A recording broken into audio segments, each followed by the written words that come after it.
Hi students, welcome to Anuki Pathshala. So today's topic is class 6 chapter number 4 maths geography. इससे पहले अगर आपने chapter number 1 geography नहीं देखी तो उसे जल्दी से जाकर देखिए, लिंक डिस्क्रिप्शन में है। और इस वीडियो को लाइक करें, कमेंट करके बताएं आपको कैसी लगी और सब्सक्राइब करना मत भूलिएगा। So let's get started. सबसे पहले a map is a representation और a drawing of the earth surface. जो मैप है वो एक रिप्रेजेंट करता है ड्राइंग अर्थ के सरफेस की। Map provide more information than a globe. जो मैप है वो ग्लोब से ज़्यादा इन्फॉर्मेशन प्रोवाइड करता है। There are different types, some of them are describe below. जो मैप है अलग अलग तरह के होते हैं, कुछ नीचे डिस्क्राइब करे हुए हैं। जैसे पहला एग्जाम्पल है फिजिकल मैप।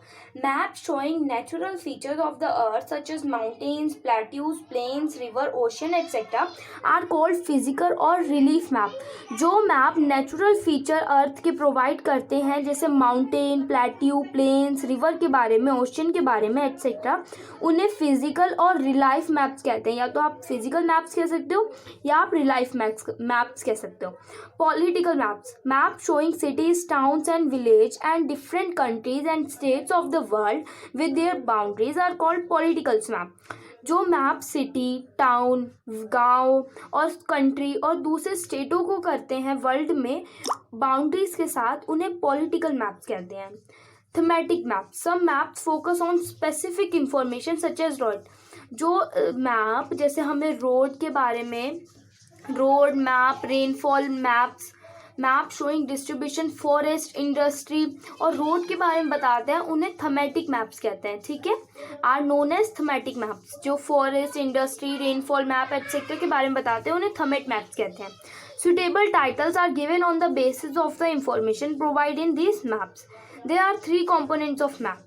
3 कंपोनेंट्स होते हैं मैप के, डिस्टेंस, डायरेक्शन और सिंबल। डिस्टेंस के बारे में कुछ है इसमें। Maps are drawing which reduce the entire world और a part of it fit on a sheet paper. जो मैप है वो एक वर्ल्ड बताता है जो एक पेपर में फिट करता है। ठीक है, और इसमें है it can only be possible when a small distance on a paper represent a large distance on the ground। इसमें आपको बड़ी जगह को छोटा करके मतलब बताया जाता है। ठीक है, scale is the ratio between the actual distance on the ground and the distance show on the map. जो स्केल है, इसमें स्केल की डेफिनेशन दी है। रेशियो जो होता है एक्चुअल डिस्टेंस, मतलब जो पूरा डिस्टेंस है उसको बताता है मैप में। मतलब जैसे आपका है इसमें distance between your school and your home. आपके फॉर एग्जांपल इसमें दिया गया है डिस्टेंस आपके स्कूल और आपके घर में 10 किलोमीटर का है। ठीक है, और वही 10 किलोमीटर अगर मैप में शो होगा तो वो 2 सेंटीमीटर का होगा। ठीक है, 10 kilometre, if you show this 10 kilometre distance by 2 centimetre on a map. 10 kilometre आप अगर मैप में देखोगे वो 2 सेंटीमीटर के बराबर में होगा। इसे हम स्केल कहते हैं। It means 1 centimetre on the map will show 5 kilometre. इसका मतलब है 5 किलोमीटर का, जो समझो 5 किलोमीटर का रास्ता है, सो वो 5 किलोमीटर का रास्ता मैप में 1 सेंटीमीटर का होगा। ठीक है, on the ground the scale of your drawing will be 1 centimetre is equal to 5 kilometres. Third, scale is very important in any map. जो स्केल है वो बहुत इंपॉर्टेंट होता है हर मैप में। If you know the scale you will be able to calculate the distance between any 2 places on a map. अगर आपको स्केल के बारे में पता है तो आप कैलकुलेट कर सकते हो किसी भी 2 जगहों के बीच का डिस्टेंस। ठीक है, when large areas like continents और countries are to be show on a paper. जो बड़ा एरिया शो होता है एक पेपर में कॉन्टिनेंट और कंट्रीज का, then we use a small scale. उसको हम यूज करने के लिए स्मॉल स्केल यूज करते हैं उसमें। ठीक है, अभी हमने स्केल के बारे में पढ़ा, अब ये स्मॉल स्केल के बारे में पढ़ा रहे हैं। For example 5 centimetre on the map show 500 kilometre. जैसे समझो 500 किलोमीटर का रास्ता है तो वो मैप में 5 सेंटीमीटर दिखाएगा। ठीक है, ऑफ द ग्राउंड का। It is called a small scale map. इसको स्मॉल स्केल मैप कहा गया है। ठीक है, नेक्स्ट है when a small area like your village और town is to be show on a paper. जब छोटा सा एरिया गांव और टाउन का शो करता है पेपर में, then we use a large scale. तो हम यूज करते हैं लार्ज स्केल का। मतलब स्मॉल स्केल मैप बड़ा है, लार्ज स्केल मैप छोटा है, मतलब इनके उल्टे इनके नाम रखें। ठीक है, use a large scale area.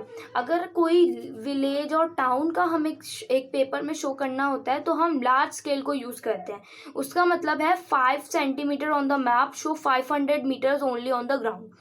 अगर 500 मीटर है ग्राउंड का, आपका ग्राउंड जो है वो 500 मीटर है, तो वो उस पेपर में 5 सेंटीमीटर दिखाएगा। इसको लार्ज स्केल मैप कहते हैं। Large scale maps give more information than small scale map. जो लार्ज स्केल मैप है वो ज़्यादा इंफॉर्मेशन देता है स्मॉल स्केल मैप से। Direction, most maps contain an arrow marked with the letter N. जो कुछ मैप्स होते हैं वो मार्क करते हैं letter N at the upper right hand corner. This arrow show as the north side. आपने बहुत मैप में देखा होगा, एक मैप है एक मैप है वो नॉर्थ साइड है, तो ऊपर एन लिखा रहता है, ठीक है। When you know the north if you can find out direction. अगर आपको पता चल गया कि नॉर्थ कहाँ है तो आप सारी डायरेक्शन अपने आप बता दोगे। समझो सामने नॉर्थ है तो पीछे साउथ हो गया, फिर यहाँ पे ईस्ट हो गया, यहाँ पे वेस्ट हो गया, ठीक है। There are 4 major direction. 4 major direction होती हैं जो ऑब्वियसली हम सबको पता है, north, south, east and west. They are called cardinal points. इन्हें कार्डिनल पॉइंट्स कहते हैं। और आगे का मैं आपको अगली वीडियो में दिखाऊंगी। ये वीडियो यहीं पे एंड होती है और इस वीडियो को प्लीज़ जल्दी से लाइक करें, कमेंट करके बताएं कि आपको ये वीडियो कैसी लगी। और बाय बाय, टेक केयर।